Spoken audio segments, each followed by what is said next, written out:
નમસ્કાર વિદ્યાર્થી મિત્રો, સ્વાગત છે તમારું YouTube ચેનલની અંદર. ધોરણ 4 ની અંદર પતંગો વિષય આવે છે. એની અંદર અલગ અલગ આપણે સ્વાધ્યાયપોથીના પ્રશ્ન જવાબ જોઈએ છીએ. જેમાં પાઠ 6 છે તમને ચંદ્રક મળે. એ પાઠના આધારે આપણે અલગ અલગ સ્વાધ્યાયપોથીના પ્રશ્ન જવાબ જોવાના છીએ. વર્કબુક છે અને દરેક મોસ્ટ આઈએમપી પ્રશ્ન આવનારી પરીક્ષા માટે તમને ઉપયોગી થશે. તો વિડીયો અંત સુધી જોજો. વિડીયો ગમે તો લાઈક કરજો અને તમારા મિત્રો પણ વિડીયો શેર કરજો. તો શરૂઆત કરીએ. પહેલો જે વિભાગ છે એમાં કહો કીધું છે કે પહેલો પાઠ્યપુસ્તક નંબર 73 ઉપરનું ચિત્ર ધ્યાનથી જોવાનું છે અને જેમાં જે દેખાય છે તેના વિશે એક એક વાક્ય કહેવાનું છે.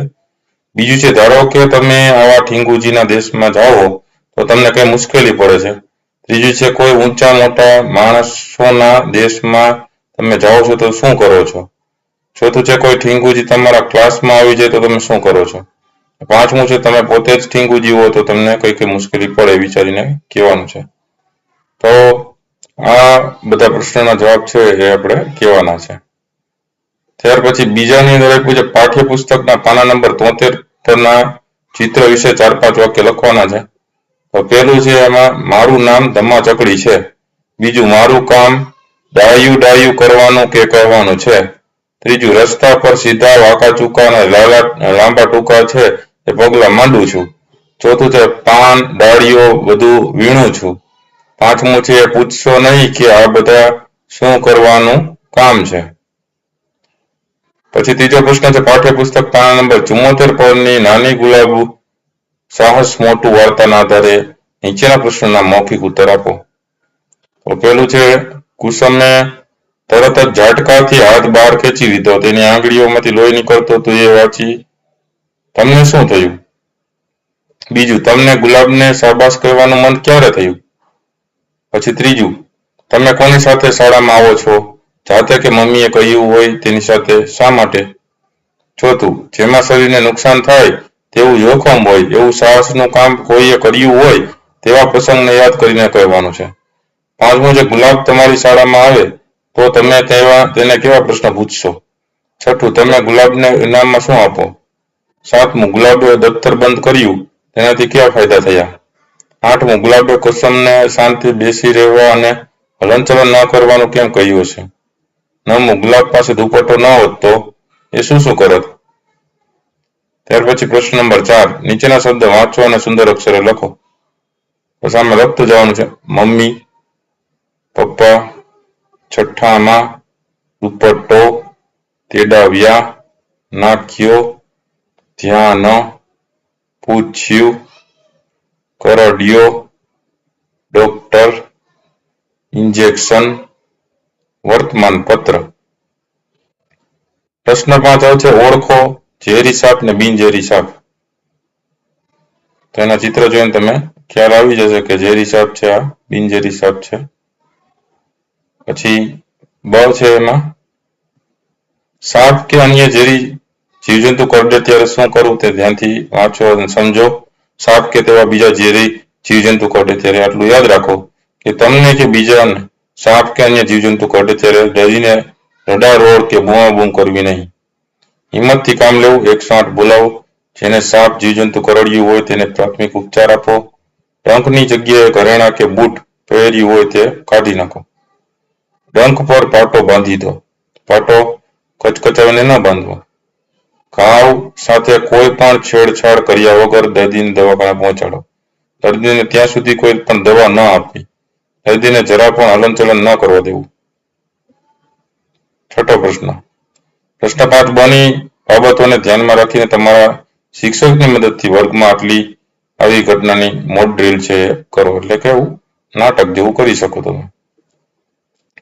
7મો પ્રશ્ન છે નાની ગુલાબ સાહસ મોટું. વાર્તાના આધારે સાચા વિધાનની સામે સાચું અને ખોટા વિધાન સામે ખોટા નિશાની કરવાની છે. પહેલું છે મમ્મીએ ગુલાબને એકલા નિશાને જવા કહ્યું તો ખોટું આવશે. બીજું છે કુસુમને ખબર પડી હતી કે તેને સાપ કરડ્યો છે તો એમાં ખોટું આવશે. ત્રીજું છે ગુલાબને કંઈક ખબર હતી એટલે એણે દફતરનું મોં બંધ કરી દીધું એમાં સાચું આવશે. ચોથું છે કુસુમ દવાખાને પહોંચી કે તરત ડોક્ટરે તેની સારવાર શરૂ કરી દીધી એમાં સાચું આવશે. પાંચમું છે કુસુમના દફતરમાં સાપ શાળામાંથી ભરાયો હતો એમાં ખોટું આવશે. છઠ્ઠું છે ડોક્ટરે કુસુમને જણાવ્યું કે એને સાપ કરડ્યો છે, એમાં સાચું આવશે. સાતમું ગુલાબે કુસુમને સાપ કરડ્યો છે એની સાબિતી આપવા દફતરનું મોં બંધ કર્યું, એમાં ખોટું આવશે. પછી આઠમું છે ગુલાબે ડર્યા વગર સમયસર પાટો બાંધીને કુસુમને બચાવી લીધી, એમાં સાચું આવશે. નવમું છે એમાં સાહેબ ડોક્ટરને બતાવવા સાપને સાથે લઈ ગયા હતા, એમાં સાચું આવશે. 10મું છે બીજાનો જીવ બચાવવા માટે સાહસ કરનાર બાળકોને રાષ્ટ્રપતિ બાલવીર એવોર્ડ આપે છે, એમાં સાચું આવશે. 8મો પ્રશ્ન એમાં કૌંસમાં આપેલા શબ્દોમાંથી યોગ્ય શબ્દ પસંદ કરીને ખાલી જગ્યા પૂરો. જેમાં પહેલું ગુલાબ અને કુસુમના ઘર ખાલી જગ્યામાં હતા તો ખેતર, જવાબમાં આવશે ખેતર. બીજું છે કુસુમના ખાલી જગ્યાએ ડંખ દીધો હતો તો એમાં જવાબમાં આવશે સાપ. ત્રીજું છે કુસુમે ખાલી જગ્યામાં હાથ નાખ્યો તો તરત જ પાછો ખેંચી લીધો તો એનો જવાબમાં આવશે દફતર.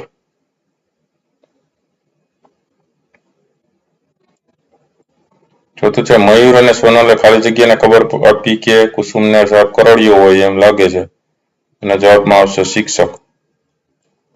પાંચમું છે શિક્ષકે ખાલી જગ્યાના જાણકારને તેડાવ્યો તો જવાબમાં આવશે સાપ. નવમો પ્રશ્ન છે નીચેના વાક્ય કોણ બોલે છે તે લખવાનું છે. પેલું છે કશુંક કરડ્યું લાગે છે, એના જવાબમાં આવશે કુસુમ.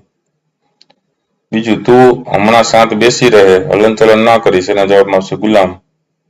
ત્રીજું એ સાપને કોઈએ જોયો હતો તે ઝેરી હતો કે બિનઝેરી, એના જવાબમાં આવશે શિક્ષક. ચોથું તારી બેનપણી તો ભારે હોશિયાર, એના જવાબમાં આવશે ડોક્ટર. પાંચમું દફતરમાં સાપ છે તેમ ખબર હોવા છતાં ગુલાબ ડરી નહીં, જવાબમાં આવશે આચાર્યશ્રીએ. પ્રશ્ન નંબર 10 નીચેનામાંથી કોણે સાહસ કર્યું કહેવાશે, ચર્ચા કરો અને જેણે સાહસ કર્યું કહેવાય તેની સામે સાચાની નિશાની કરો. તો પેલું છે પાણીના ટાંકામાં પડેલા બાળકને બહાર કાઢવું, એમાં સાહસ કર્યું છે એટલે સાચું. બીજું કૂવામાં પડી જતા ઝાડની ડાળી પકડીને બચી જવું, તો એના જવાબમાં આવશે સાચું. ત્યારબાદ ત્રીજું છે અંધ માણસને રસ્તાની સામેની બાજુએ લઈ જવું, તો એ પણ સાચું આવશે. પછી ચોથું છે નાળિયેરી પર ચડી લૂમ લાવવી, એમાં આવશે ખોટું. પછી પાંચમું છે રસ્તામાં ગળામાંથી ચેન તોડી જનારા બાળક સવારને ધક્કો મારી પાડી નાખી પકડાવી દેવો, એમાં સાચું આવશે.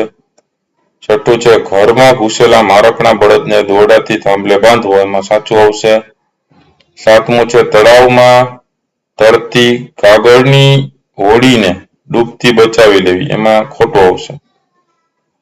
આઠમું છે વીજળીનો કરંટ લાગેલા છોકરાને લાકડીની મદદથી છૂટો પાડી બચાવો, એમાં સાચું આવશે. નવમું છે ઘરમાં લાગેલી આગમાંથી એક નાના બાળકને બચાવી લેવો, એમાં સાચું આવશે. 10મું છે રેલવેના પાટા વચ્ચે પડેલો મોટો પથ્થર ગાડીના આવવાના સમય પહેલા હટાવી દેવો, એમાં સાચું આવશે. ત્યાર પછી પ્રશ્ન નંબર 11 જુદા વાક્યોને જોડો અને જોડેલા વાક્યોને જુદા કરો અને ઉદાહરણ આપેલ છે. તો આ ઉદાહરણ ગુલાબ 6ઠા ધોરણમાં ભણે, કુસુમ 6ઠા ધોરણમાં ભણે, તો ગુલાબ અને કુસુમ 6ઠા ધોરણમાં ભણે એમ લખી શકીએ. પછી પહેલું છે ગુલાબનો પરિવાર ખેતરમાં રહે, કુસુમનો પરિવાર ખેતરમાં રહે, જવાબ લખી શકીએ ગુલાબનો અને કુસુમનો પરિવાર ખેતરમાં રહે. બીજું ટપુએ ચિત્રો બનાવ્યા, ડબ્બુએ ચિત્રો બનાવ્યા, જવાબ લખી શકીએ ટપ્પુ અને ડબ્બુએ ચિત્રો બનાવ્યા. ત્રીજું મીનુએ સક્કરિયું ખાધું અને ચીનુએ સક્કરિયું ખાધું, એનો જવાબ લખી શકીએ મીનુ અને ચીનુએ સક્કરિયું ખાધું. પછી ચોથું અલકાએ પતંગ ચગાવ્યું અને સ્મિતાએ પતંગ ચગાવ્યો, તો એનો જવાબ લખી શકીએ અલકા અને સ્મિતાએ પતંગ ચગાવ્યો. પછી પાંચમું ગીતાએ નૃત્ય કર્યું, મીનાએ નૃત્ય કર્યું, તો જવાબ લખી શકીએ ગીતા અને મીનાએ નૃત્ય કર્યું. પછી ઉદાહરણ રાહુલ અને ભાવિકા ભણે છે, રાહુલ ભણે છે, ભાવિકા ભણે છે. પછી પેલું મીના અને મહિમા દાંત સાફ કરે છે, તો મીના દાંત સાફ કરે છે, મહિમા દાંત સાફ કરે છે. પછી બીજું ધ્રુવી અને શ્રેયા દોરડા કૂદે છે, તો ધ્રુવી દોરડા કૂદે છે અને શ્રેયા દોરડા કૂદે છે. પછી ત્રીજું, માહિમ અને અર્ણવ ચિત્ર દોરે છે, તો માહિમ ચિત્ર દોરે છે, અર્ણવ ચિત્ર દોરે છે. ચોથું, તીર્થ અને કબીર પક્ષીઓને દાણા નાખે છે, તો તીર્થ પક્ષીઓને દાણા નાખે છે, કબીર પક્ષીઓને દાણા નાખે છે. પ્રશ્ન નંબર 12, નીચેના પ્રશ્નના ઉત્તર લખો. પેલું છે, ગુલાબ કયા ધોરણમાં ભણતી હતી? જવાબ આવશે ગુલાબ 6ઠ્ઠા ધોરણમાં ભણતી હતી. બીજું, ગુલાબનું ઘર ક્યાં હતું? તેનો જવાબ લખી શકીએ ગુલાબનું ઘર ગામને છેડે ખેતરમાં તેનું ઘર હતું. બીજું, ગુલાબે કુસુમના હાથ ઉપર શું જોયું? તેનો જવાબ લખી શકીએ ગુલાબે કુસુમના હાથ ઉપર 2 ટપકા જોયા. ચોથું, કુસુમના હાથ ઉપર લોહીના 2 ટપકા જોઈને ગુલાબે શું માની લીધું? તેનો જવાબ લખી શકીએ કુસુમના હાથ પર લોહીના 2 ટપકા જોઈને ગુલાબે માની લીધું કે સાપ કરડ્યો હશે. પછી પાંચમું, ગુલાબે પોતાના દુપટ્ટાનો શું ઉપયોગ કર્યો? જવાબ લખી શકીએ ગુલાબે પોતાના દુપટ્ટો લઈ કુસુમના લોહી નીકળતા કાંટા પર બાંધી દીધું. છઠ્ઠું, ગુલાબે મયુર અને સોનલને ક્યાં મોકલ્યા? જવાબ લખી શકીએ ગુલાબે મયુર અને સોનલને શિક્ષકને બોલાવવા કહ્યું. 13મો પ્રશ્ન છે, નીચે આપેલું અમૃત કાકાનો પર્વત ચિત્ર ધ્યાનથી જુઓ અને કહો. આ ચિત્ર તમને આપ્યું છે. આ ચિત્રના આધારે તમે શું શું જોઈને તમને હસવું આવ્યું એ કહેવાનું છે. એના પ્રશ્નો આપણે આપ્યા છે 14માં. અમૃત કાકાનો પર્વત ફકરો, પાના નંબર 79. તમારા શિક્ષક વાંચે તે સાંભળો અને પ્રશ્નના ઉત્તર કહો. પેલું, તમને કોના કોના નામ યાદ રહ્યા? તો પ્રકાશભાઈ, દર્શનાબેન, મૃગેશભાઈ, પાર્થેશભાઈ. બીજું, જે તે વ્યક્તિ વિશે શું યાદ છે? દાખલા તરીકે અમૃત કાકા વિશે શું યાદ છે તે કહો. તો એનો જવાબ કે અમૃત કાકાનો બળદ બજારમાં ઘૂસ્યો હતો એનું નામ પર્વત હતું. પછી ત્રીજું, બળદ આવ્યા પછી બજારમાં શું થયું હશે? એનો જવાબ લખી શકીએ બળદ આવ્યા પછી બજારમાં અફરાતફરી થઈ હશે. પછી ચોથું, પર્વતથી બચવા અને બીજાને બચાવવા બધા શું કરશે? તો જવાબ લખી શકીએ પર્વતથી બચવા અને બીજાને બચાવવા લોકો દોડીને સુરક્ષિત જગ્યા પર જતા રહેશે. પછી પાંચમું, જો અચાનક વરસાદ પડ્યો હોત તો બધાએ શું કર્યું હોત? જવાબ લખી શકીએ જો અચાનક વરસાદ પડ્યો હોત તો બધા ભીના થઈ ગયા હોત. 15મો પ્રશ્ન, પાઠ્યપુસ્તકના પાના નંબર 79 પરના અમૃત કાકાનો પર્વત ફકરાના આધારે નીચેના પ્રશ્નના ઉત્તર લખો. પેલું છે, પ્રકાશભાઈ અને દર્શનાબહેન શું ખરીદતા હતા? તો જવાબ લખી શકીએ પ્રકાશભાઈ અને દર્શનાબહેન તૃપ્તિ માટે કપડાં ખરીદતા હતા. બીજું, બ્રશ, કાંસકો અને તેલ કોણ ખરીદતું હતું? તો જવાબ લખી શકીએ મૃગેશભાઈ બ્રશ, કાંસકો અને તેલ ખરીદતા હતા. ત્રીજું, હર્ષદભાઈની સાયકલ કેવો અવાજ કરતી હતી? એનો જવાબ લખી શકીએ હર્ષદભાઈની સાયકલ કીચુડ કીચુડ અવાજ કરતી હતી. ચોથું, હર્ષદભાઈની સાયકલ કેમ અવાજ કરતી હશે? એનો જવાબ લખી શકીએ સાયકલના દૂધના કેન લટકાવી ટ્રીન ટ્રીન કરતા જતા હતા એટલે અવાજ કરતી હશે. પાંચમું, રસી મુકાવવા દવાખાને કોણ જતું હતું? જવાબ લખી શકીએ પાર્થેશભાઈ અને જયશ્રીબહેન હર્ષવર્ધનને રસી મુકાવવા દવાખાને જતા હતા. છઠ્ઠું, બળદનું નામ પર્વત કેમ પાડવામાં આવ્યું હતું? જવાબ લખી શકીએ બળદનું શરીર ડુંગર જેવડું મોટું શરીર જોઈ કાકાએ નામ પાડેલું હતું પર્વત, અથવા તો પર્વત નામ પાડ્યું હતું. પછી 16મો પ્રશ્ન, પાઠ્યપુસ્તકના પાના નંબર 79 પરના અમૃત કાકાનો પર્વત માંથી પ્ર, ટ્ર, ર, ય, પૃ, મૃ, તૃ જેવા શબ્દોવાળા શબ્દોની નીચે લીટી કરો અને એ શબ્દો અહીં લખવાના છે.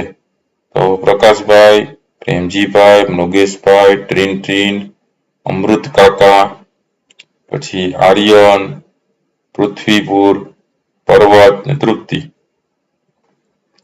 17મા પ્રશ્નમાં કીધું છે પ્ર લખો તો પ્ર આવી રીતે લખાશે, પૃ લખો તો પૃ આવી રીતે લખાશે, પર લખો તો પર આવી રીતે લખાશે. પછી 18મો પ્રશ્ન, આમ લખાય વાંચો અને લખો. પર્વત નહીં પણ પર્વત લખાય, સર્પ નહીં પણ સર્પ લખાય, કર્કશ નહીં પણ કર્કશ લખાય, પ્રકાશ નહીં પણ પ્રકાશ લખાય, પ્રગટ નહીં પણ પ્રગટ લખાય, પ્રતિમા નહીં પણ પ્રતિમા લખાય, પૃથ્વી નહીં પણ પૃથ્વી લખાય, ગૃહ નહીં પણ ગૃહ લખાય, ગૃહ નહીં પણ ગ્રહ લખાય. મૃત્યુ નહીં પણ મૃત્યુ લખાય. 19મું જોઈને લખો તો પર્વત, હર્ષદ, પ્રેમ, પૃથ્વી, તૃણ ને પ્રેમ. એટલે જોઈને લખવાના છે. 20મું છે મોટેથી વાંચો અને સુંદર અક્ષરે લખો. તો ગ્રહ, ક્રમ, ટ્રક, દ્રાવ, કૃષ્ણ, નૃપ, પૃથ્વા, નર્મદ ને વર્તન. 21મું છે અમૃત કાકાનો પર્વત ફકરો વાંચી ચિત્રના આધારે અમને ઓળખી કાઢો અને નામ લખો. તો પેલું છે મારી પાસે 2 પૈડા વાળું વાહન છે, તો એમાં આવશે હર્ષદભાઈ. બીજું છે હું મારા મમ્મી પપ્પા સાથે છું, તેમાં આવશે તૃપ્તિ. ત્રીજું છે મારે 4 પગ છે, તો એના જવાબમાં આવશે બળદ. પછી ચોથું છે હું મિત્ર સાથે વાત કરું છું, તો એના જવાબમાં આવશે આર્યન. પાંચમું છે મારે ચાની દુકાન છે, તો એના જવાબમાં આવશે ચંદ્રકાંત. છઠ્ઠું છે હું અમૃત કાકાનો બળદ છું, તો એના જવાબમાં આવશે પર્વત. સાતમું છે હું દૂધ વેચું છું, તો એના જવાબમાં આવશે હર્ષદભાઈ. આઠમું છે હું ફુગાવાળો છું, તો એના જવાબમાં આવશે પ્રેમજીભાઈ. આ બધાના નામ હવે પાના નંબર 80 પરના ચિત્રમાં પણ તમે લખો. 22મું છે વાક્ય ભેળ. નાની ગુલાબ છાસ મોટું અને અમૃત કાકાનો પર્વત. આ વાક્ય ભેગા થઈ ગયા છે, તે છૂટા પડીને ફરીથી અહીંયા લખો. તો નાની ગુલાબ છાસ મોટામાં ક્યાં વાક્ય આવશે? તો પેલું ગામને છેડે ખેતરમાં ઘર. બીજું આંગળી પર કોઈ કાપો કે ચીરો ન હતો. ત્રીજું તેણે તરત જ ઝટકાથી હાથ પાછો ખેંચ્યો. ચોથું આ દુપટ્ટો કોણે બાંધ્યો? પાંચમું એ સમજી ગઈ કે શું બન્યું છે. છઠ્ઠું આ લોહી તો હમણાં બંધ થઈ જશે. સાતમું તું હમણાં શાંત બેસી રહે, હલનચલન ના કરીશ. અમૃત કાકાનો પર્વત, એની અંદર વાક્ય જોઈએ તો પેલું તે બ્રશ અને કાંસકો થેલીમાં મૂકતા હતા. બીજું લારી ધીમે ધીમે આગળ જતી હતી. ત્રીજું એ તો દોડ્યો બજારમાં. ચોથું બજારમાં રોજ જેવી ભીડ જામી હતી. પાંચમું ચંદ્રકાંત ચા વાળાની દુકાને તો ટોળું જ હોય. પાંચમું જેવું એનું નામ તેવું એનું કામ. સાતમું તે સાયકલ પર જતા હતા. 23મો પ્રશ્ન પાઠ્યપુસ્તકના પાના નંબર 82 પરની કવિતાના આધારે ચારણ કર્યની શક્તિ અને સાહસ દર્શાવતા શબ્દો લખવાના છે. શબ્દો જોઈ લઈએ.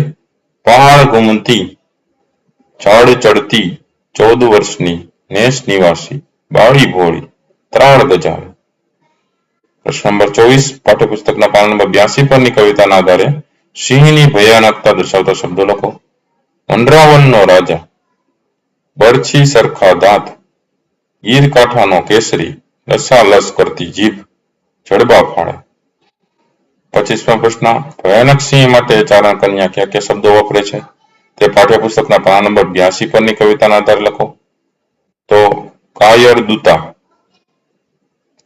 ચોર લૂંટારા, ગીરના કૂતા, પેટ ભરા, ભૂખમરા. 24મો પ્રશ્ન સિંહ શા માટે ભાગ્યો હશે?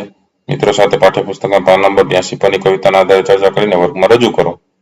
27મો પ્રશ્ન પાઠ્યપુસ્તકના પાના નંબર 82 પરની કવિતાની જે પંક્તિ વાંચી તમને બીક, ચિંતા કે ખુશીની લાગણી થઈ તે પંક્તિ લખો. બીક, 14 વર્ષની છોકરીએ સિંહને જોઈને બીક લાગી છે. ચિંતા, તો સિંહને ચિંતા થવા લાગી. ખુશી, તો સિંહને ભગાડીને ચારણ કન્યાને ખુશી થઈ.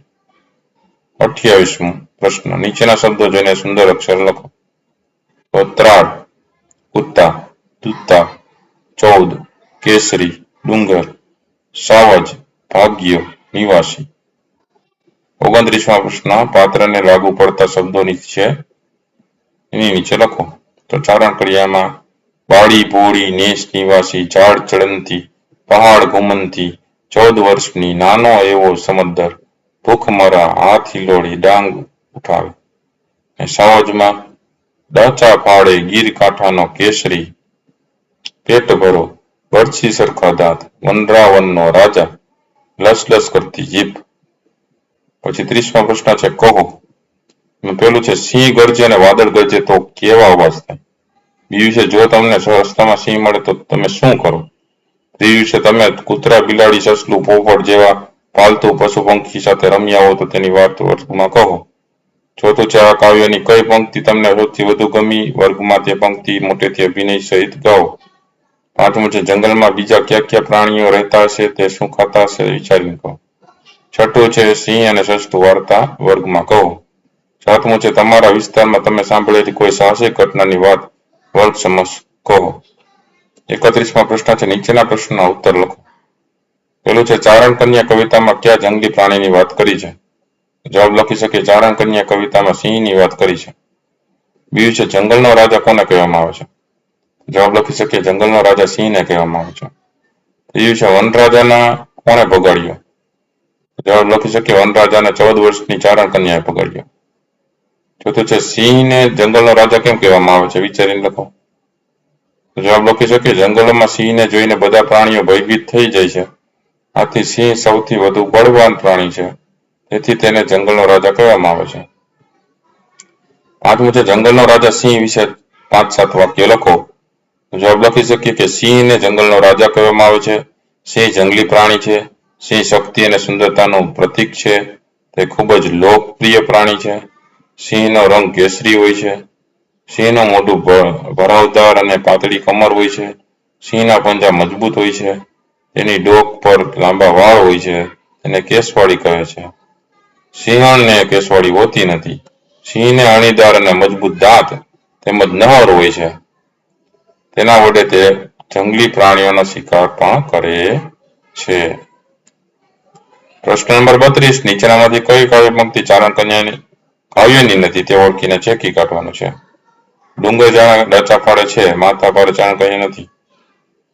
સાવર જેવી ચીસો પાડે એ કાઢી નાખવાનું. કાર દૂધતા બેસી જાજે એ કાઢી નાખવાનું. પટ પટ પટ પૂછો હલાવે એ કાઢી નાખવાનું. ગરબે ઘૂમતી ચારણ કન્યા, આબે ચડતી ચારણ કન્યા, તલવાર ચડાવે કન્યા. એટલા વાક્યો ચારણ કન્યા કાવ્યના નથી એટલે એ કાઢી નાખવાના છે, ચેકો મારવાનો છે. કંઈક નવું કરીએ એમાં જોઈએ હવે વાર્તા બનાવો. આપેલા પ્રસંગમાંથી કોઈ પણ પ્રસંગ યાદ કરવાનો છે. જૂથમાં તેની વાર્તા બનાવવાનો નીચે લખો. કઈ જગ્યાએ બન્યું છે? શું શું બન્યું છે? કોણે શું શું કર્યું હશે? છેલ્લે શું થયું હશે? જેમ કે પેલું છે નાનકડી ઘોડીએ નાના ભાઈના વાઘમાં મોંમાંથી બચાવ્યું. બીજું છે પોતાના વીંટળાઈ ગયેલા મોટા અજગરને નાના રાજુએ ભગાડ્યો. ત્રીજું છે પાણીની ટાંકીમાં પડી ગયેલી આલિયાને સંકેતે બચાવી દીધી. તો એક કોઈ પણ લખી શકીએ કે એક ગામ હતું, તેમાં બહાદુર છોકરી રહેતી હતી. તેનું નામ ગુડી હતું. ગુડી 7 વર્ષની હતી. તે આખો દિવસ પોતાના નાના ભાઈ સાથે રમતી હતી. એક દિવસ ગુડી અને તેનો ભાઈ રમતા રમતા જંગલમાં પહોંચી ગયા. જંગલમાં મોટા મોટા ઝાડ જોઈને ગુડીએ તો બીક લાગી, પણ તે બહાદુર હતી. પોતાનો નાનો ભાઈને હિંમત આપી બંને ભાઈ બહેન ગામમાં જવાનો રસ્તો શોધતા હતા. તેવામાં વાઘનો બોલવાનો અવાજ સંભળાયો. આ સાંભળી ગુડી તેના ભાઈનો હાથ પકડી ત્યાંથી ઉતાવળે ચાલતી થઈ, પણ વાઘે પાછળથી હુમલો કર્યો ને ગુડીના ભાઈને મોંમાં દબોચી લીધો. આ જોઈ ગુડી દબખાઈ ગઈ, પરંતુ તેને એક યુક્તિ સૂઝી. આજુબાજુમાંથી મોટા 2 પથ્થર લઈ ઘસવા લાગી. તેમાંથી અગ્નિ પ્રગટ થયો. અગ્નિ સળગતા જોઈ વાઘ ગુડીના ભાઈને ત્યાં જ છોડીને જતો રહે છે. આમ બહાદુરી અને યુક્તિથી ગુડી પોતાના ભાઈને બચાવે છે. ચાલો જરા હસી લઈએ. તો ચુનુ કે છે મુન્નુને, મુન્નુ તું બંદૂક લઈને દરવાજે કેમ ઊભો છે? મુન્નુ કે છે મારે સિંહને ભગાડવા જવું છે. ચુનુ કે છે તો જતો કેમ નથી? મુન્નુ કે છે બહાર કૂતરું બેઠું છે એટલે. આવા જોક્સ પણ આમાં આપેલા હોય છે. તો પાઠની યાદી બરાબર દરેક પ્રશ્ન ખાસ જોઈ લેજો. દરેક પ્રશ્નના જવાબ શું આવે છે પાકા કરજો. વિડીયો ગમ્યો હોય તો લાઈક કરજો અને તમારા મિત્ર પણ વિડીયો શેર કરજો. સાથે ચેનલને સબસ્ક્રાઇબ ના કરી હોય તો ચેનલને સબસ્ક્રાઇબ કરી લેજો. ફરી પાછા નવા વિડીયો સાથે મળીએ. ત્યાં સુધી ન જોયેલા વિડીયો જોતા રહેજો, જ્ઞાનમાં વધારો કરતા રહેજો. Thank you very much and take care.